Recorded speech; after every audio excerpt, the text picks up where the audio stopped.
প্রথম বলেই এলবিডব্লিউ হতে পারতেন শাদাব খান, কিন্তু আম্পায়ারের কল্যাণে বেঁচে যান তিনি।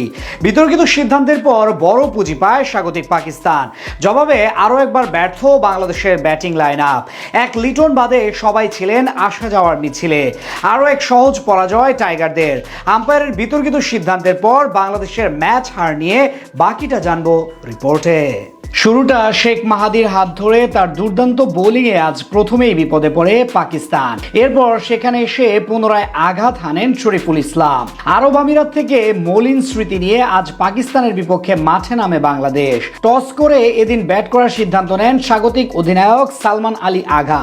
বিপরীতে বল করতে নেমে প্রথম ওভারেই দলকে সাফল্য এনে দেন সহ অধিনায়ক শেখ মাহাদি। তার অফ স্টাম্পের উপর ব্যাক অফ লেংথের ডেলিভারি বুঝতেই পারেননি তারকা ওপেনার সাইয়ুম আয়ুব। ফলাফল ব্যাট আগে চালিয়ে দিয়ে সহজ ক্যাচ দেন বোলারের কাছে। প্রতিপক্ষ শিবিরে আঘাত জোরালো করেন শরীফুল ইসলাম। তার মিডল স্টাম্পের উপর বল ইন সুইং করবে নাকি আউট সুইং তা বুঝতেই পারেননি ফখর জামান। ফলস্বরূপ এলবিডব্লিউর ফাঁদে পড়ে মাত্র 1 রান করে বিদায় নেন এই বামহাতি ওপেনার। স্বাগতিকদের সেই ধাক্কা সামাল দেন ক্যাপ্টেন সালমান আলী আগা এবং মোহাম্মদ হারিস। দুজন মিলে বেশ ভালোভাবে ব্যাট চালাতে থাকেন টাইগার বোলারদের বিপক্ষে।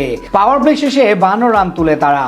এরপর অবশ্য বেশিক্ষণ টিকতে পারেননি মোহাম্মদ হারিস। সপ্তম ওভারে প্রথম বল করতে এসে তার উইকেট তুলে নেন পেসার তানজিম হাসান সাকিব। তবে এক প্রান্ত আগলে রেখে আক্রমণাত্মক অ্যাপ্রোচে ব্যাট চালাতে থাকেন সালমান আলী। দশম ওভারে পরপর 3টি বাউন্ডারি হাঁকিয়ে হাফ সেঞ্চুরি পূরণ করেন তিনি।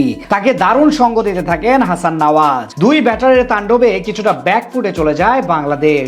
সেখান থেকে 56 রান করা সালমানকে আউট করেন হাসান মাহমুদ। কিছুক্ষণ পর হাসান নওয়াজকে ফিরিয়ে স্বস্তি আনেন রিশাদ হোসেন। তবে শেষ দিকে আগ্রাসী হয়ে ওঠেন শাদাব খান। এই ব্যাটারের 25 বলে 48 রানের দ্রুতগতির ইনিংসে ভর করে 201 রান তুলে পাকিস্তান।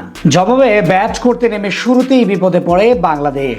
এক বাউন্ডারি মেরে ভালো ইঙ্গিত দিলেও এরপর আর কোনো রানই করতে পারেননি পারভেজ হোসেন ইমন। এদিকে এক প্রান্ত আগলে রেখে দারুণ ব্যাট করতে থাকেন তানজিদ তামিম। স্বাগতিক বোলারদের বেশ ভালোভাবে সামাল দিচ্ছিলেন তিনি, কিন্তু চতুর্থ ওভারে হাসান আলীর বলে ডিরেক্ট বোল্ড হয়ে 17 বলে 31 রান করে সাজঘরে ফিরেন এই ওপেনার। 2 উইকেট হারানোর পর টাইগারদের হাল ধরেন ক্যাপ্টেন লিটন কুমার দাস। তাকে সঙ্গ দিতে থাকেন তাওহিদ হৃদয়। এই দুই ব্যাটার মিলে বেশ ভালোভাবে টেনে ধরেন উইকেটের লাগাম। শেষ 9 ওভারে বাংলাদেশের জয়ের জন্য দরকার ছিল 110 রান।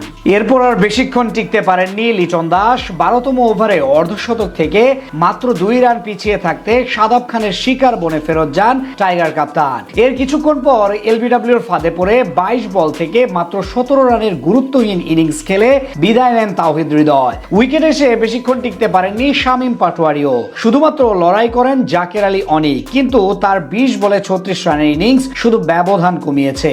অর্থাৎ অসহায়ভাবে পরাজয় নিয়ে মাঠ ছাড়ে বাংলাদেশ। এই ম্যাচে প্রথম বলে আউট হতে পারতেন শাদাব খান, কিন্তু আম্পায়ারের কারণে বেঁচে যান তিনি।